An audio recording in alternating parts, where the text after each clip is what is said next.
Welcome along to goal number 3 now, last one of the first day. Now I've given it a bit of time so I can get the upgrades completed after the first one.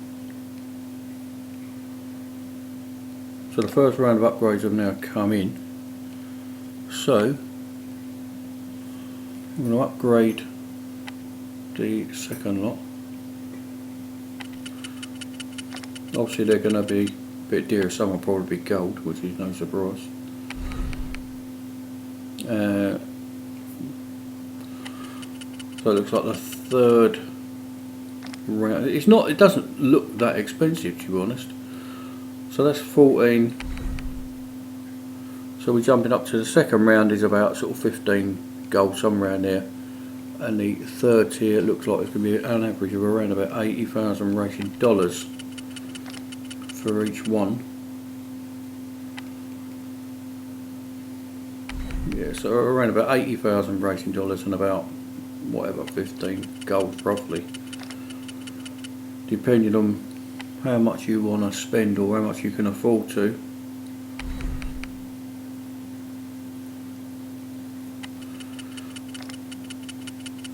Now I personally think out of all of the upgrades, the most important ones are the tyres, wheels and the brakes. The reason for that is, if you upgrade the car to an extra, say whatever, 5 kilometres or even 10 kilometres top speed, but don't do the grip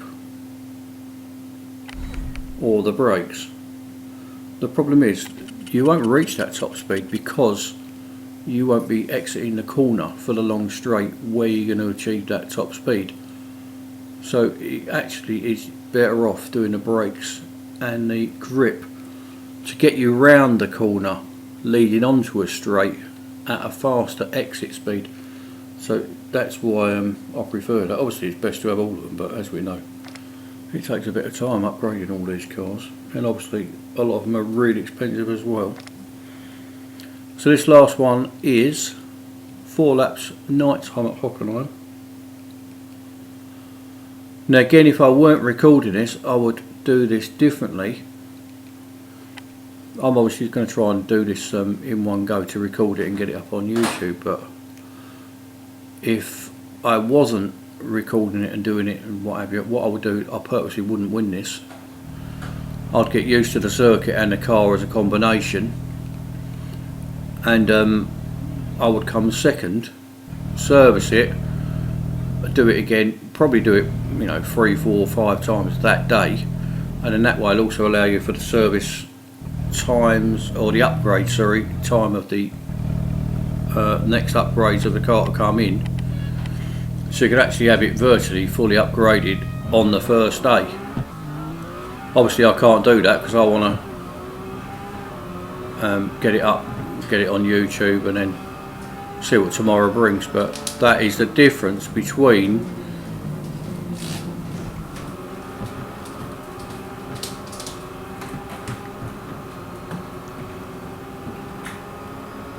me obviously recording it on YouTube, putting it up there, and playing the game just for playing the game. So it is slightly different for what I do.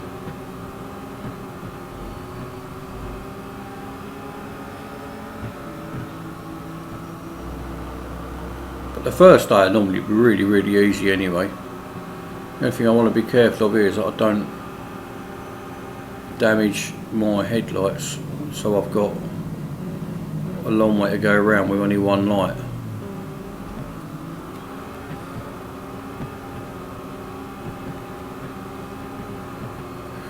My plan for this is to win, obviously, but don't win by too much like any other goal.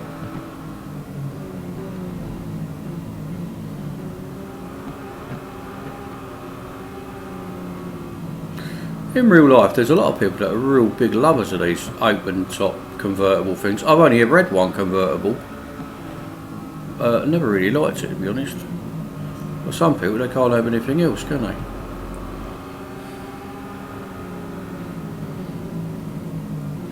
So I'm trying to pick my moments here going past these cars so I can pick them off one by one without risking any light damage.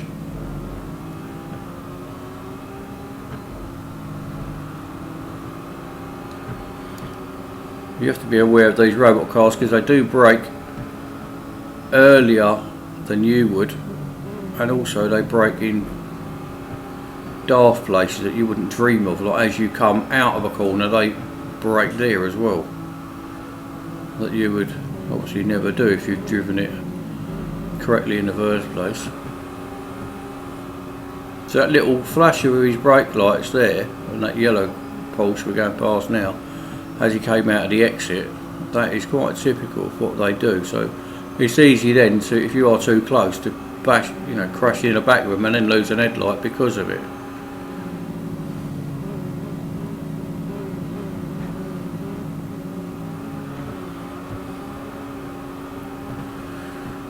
Right, try and get over the left hand side from the brushing line. So again, these broke, this white one breaks, you know, on corners that I lift off the gas and back on, like this one, he brakes, so you've got to bear that in mind so you don't crash in the back of them.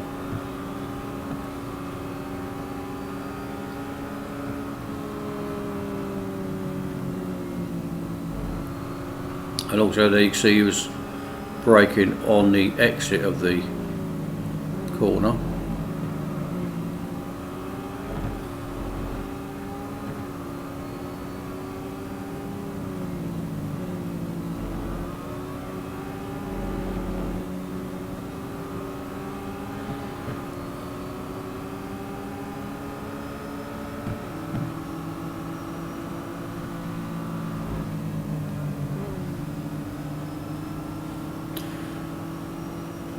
What still surprises me is whenever you get a new car like this one to win, they've always got really good grip. Have you noticed that? Through the event, the grip, you think, oh, it's got really good grip, nice and balanced. It is nice and balanced. And as soon as you win it and go out in a cup in it, it slides all over the place. It's like they've got a different setup for these competitions to what they're actually like in, you know, when you get racing them in their own series, or, you know, online weekly time trials, them sort of things. I don't go in them anyway, but the online multiplayer and that, as soon as you use it in a real game itself, it just changes character.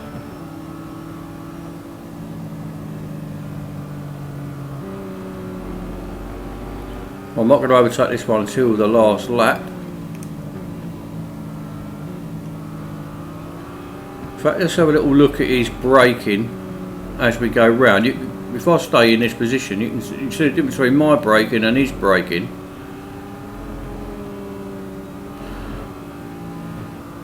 This chicane here, actually if I was trying to go fast, I would brake just a touch, but then I'd be accelerating out. But he's likely to brake on the exit, what they normally do.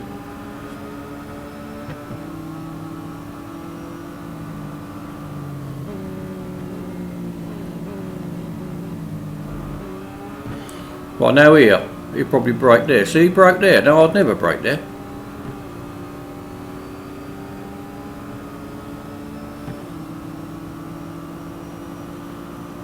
Obviously the next one is a hairpin, so you're going to have to brake. I use this curbing on the right hand side here, the blue and white curbing, and I'll pick a spot on there where it's halfway down the curbing or 3/4 of the way down the curbing.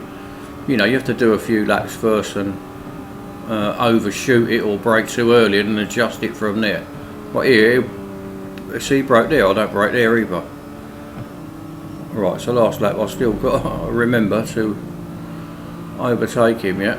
Right, now I'll accelerate away now, him braking. And that is really what the assists give you. So if you use an assist, that's what's happening. You're braking at places that you shouldn't be braking at, because it makes the car easier to get around the corners. Well, I'm not going to beat you by a lot, don't you start getting all panicking, trying to crash me off and stuff. So another really easy first day. All in all, nice little day.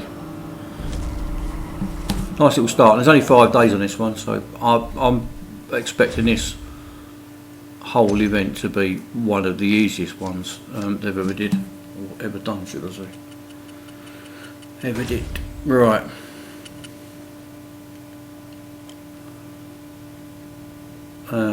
Yeah, so if I was you, not obviously recording this stuff, don't win it, come second, have another go, top your racing dollars up if you need to as well, while you're at it. But just get used to the car a little bit more, because you may well need it. So that does put me a bit of a disadvantage doing it this way. And also you can wait for the upgrades to come in, and then as I say, you can get it virtually fully upgraded if you want to, first day. Obviously once you have one, at the end of each day, make sure you service the car. We're all guilty of forgetting that at times. So all my upgrades, see, like that first one where the engine upgrade is an hour, then you've got 3 hours. So you just come second and leave it for a few hours time and service it and what have you, and then you get a lot of them in. Anyway, enough of that rabbiting on. Good luck with yours. Let me see what I've got first actually. Be a bit of racing dollars and probably a 5 or 10, well probably 5 gold maybe.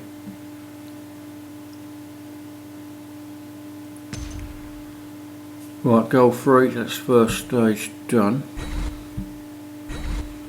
So no racing dollars but 5 gold. Any gold is good gold. Gold is way more important than racing dollars once you've been playing this for a while. Racing dollars don't actually mean anything once you've been playing this game for a year or more. Good luck with yours, see you tomorrow, cheers.